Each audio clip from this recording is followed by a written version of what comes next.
বিসমিল্লাহির রহমানির রহিম। ওয়াল আসর, সময়ের শপথ। আল্লাহ তাআলা সময়ের শপথ করে মানব জাতির উদ্দেশ্যে সময়কে নিয়ে বিশেষভাবে গুরুত্ব দেওয়ার তাগিদ দিলেন। সময় মানুষই খারাপ করে, সময়কে ক্ষতিগ্রস্ত করে নানা রকম অপরাধে। সময় বলতে যোগকে বোঝানো উদ্দেশ্য। মানুষ যোগের সাথে তাল মেলায়। কেউ অন্যায়ে জড়িত হয়ে গেলে সমাজে অন্যরা তাকে বাধা দেয় না। ইন্নাল ইনসানা লাফি খুসর, মানুষ অবশ্যই ক্ষতির মধ্যে ডুবে আছে। মানুষ প্রত্যেক যুগেই খারাপকেই বেছে নিয়েছে। সত্য কথাকে তারা উদ্ভ্রান্ত কথা বলেছে।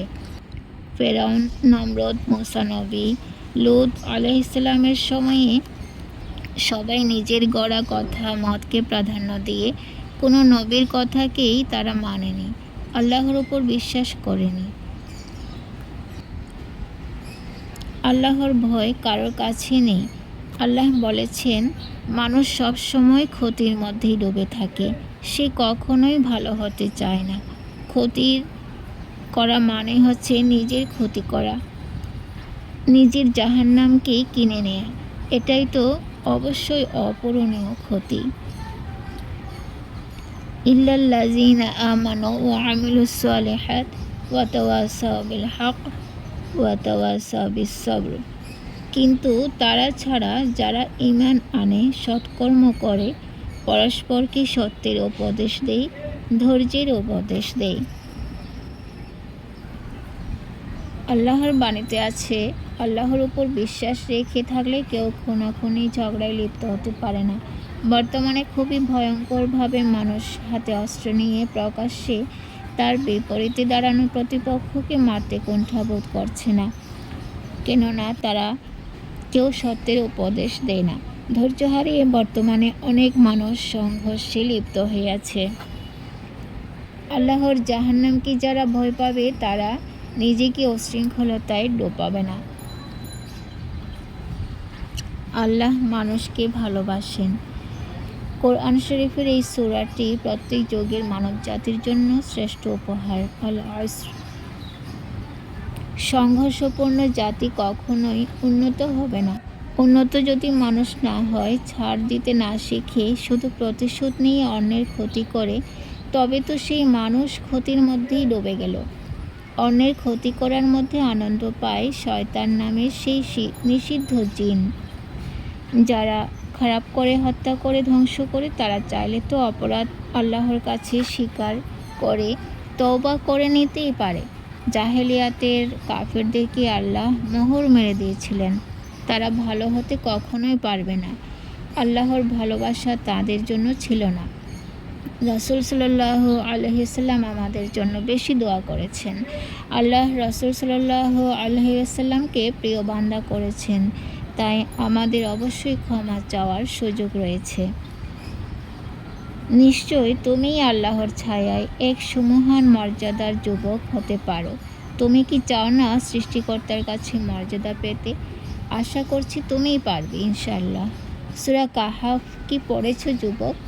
তোমাদের জন্যই তো শিক্ষা সেখানে ছড়ানো। যুবক নামকে আল্লাহ ভালোবাসেন বলে তারাই দৃষ্টান্ত হয়েছে আল্লাহর কাছে।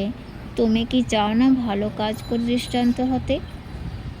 দুনিয়ায় কেউ স্থায়ী নয়। গুহাবাসী যুবক ভালো দৃষ্টান্ত রেখে কোরআন শরীফে জায়গা করেছে, সবাই তাকে পড়ছে। যুবক, তুমিও অল্প সময়ের জীবনে ভালো নজির স্থাপন করো। প্রতিশোধ পরায়ণ হয়ো না, প্রতিশোধকারী হলো শয়তান। তুমি তো মানুষ, উজ্জ্বল নজির কিছু রেখে গেলে তুমিও আল্লাহর প্রিয় কেউ হবে। 13 থেকে 16 আয়াত পর্যন্ত সূরা কাহাফ এর অর্থ হলো, তারা কয়েকজন যুবক ছিল যারা নিজ রবের প্রতি ঈমান এনেছিল। আমি তাদের আরও উন্নতি দিয়েছিলাম সৎ পথ অনুসরণের কারণে। আমি তাদের অন্তর দৃঢ় করেছিলাম। যখন তারা বলতে লাগলো, আমাদের রব তিনি, যিনি আসমান জমিনের প্রতিপালক, আমরা তো তাকে ছেড়ে অন্য উপাস্যের ইবাদত করব না। যুবকেরা তাদের জাতিতে অন্যায় হতে দেখে, আল্লাহকে ভুলে যেতে দেখে প্রতিবাদ করায় তারা রাসূল সাল্লাল্লাহু আলাইহি ওয়াসাল্লাম এর যুগের আরও 1.5 শতাব্দী বা কয়েক শতাব্দী আগে তাদের রাজার ফেতনা হতে বের হয়ে আসে। গোটা সম্প্রদায়টি ছিল মূর্তি পূজক, আল্লাহর বিরোধিতাকারী। আসহাবে কাহাফ বা গুহাবাসী যুবকেরা প্রতিবাদী ছিল। গুহাবাসীরা সংখ্যায় কতজন ছিল কোরআনের সঠিক সংখ্যা উল্লেখ নেই। আল্লাহ এ সম্পর্কে ভালো জানেন।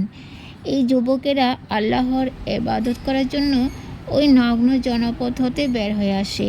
তারা তাদের ঈমানে দৃঢ় ছিল।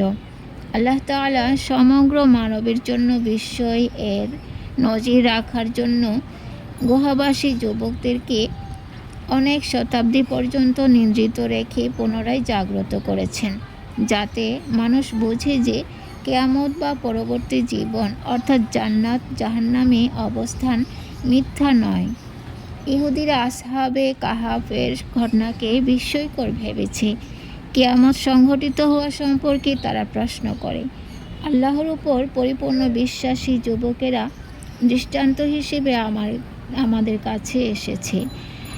আল্লাহর উদাহরণগুলো শিক্ষণীয়। তিনি চাইলে সবই পারেন। যুগের পর যুগ যুবকদেরকে ঘুমিয়ে রেখে আবার জাগিয়েছেন। বিশ্বাসীরাই হচ্ছে ভালোবাসার বস্তু আল্লাহর কাছে। তারা আল্লাহর প্রিয় হয়েছিল। যুবক ভাইরা, আজকে তোমরা ঈমানকে মজবুত করো, ধৈর্য ধরো। আল্লাহ তোমাদেরকে বেশি ভালোবেসেছেন।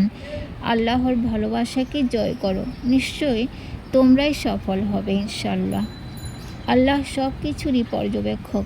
তিনি উত্তম প্রতিদানকারী। তিনি ধৈর্যশীলদের সাথে আছেন, ঈমানদারদের সাথেই আছেন।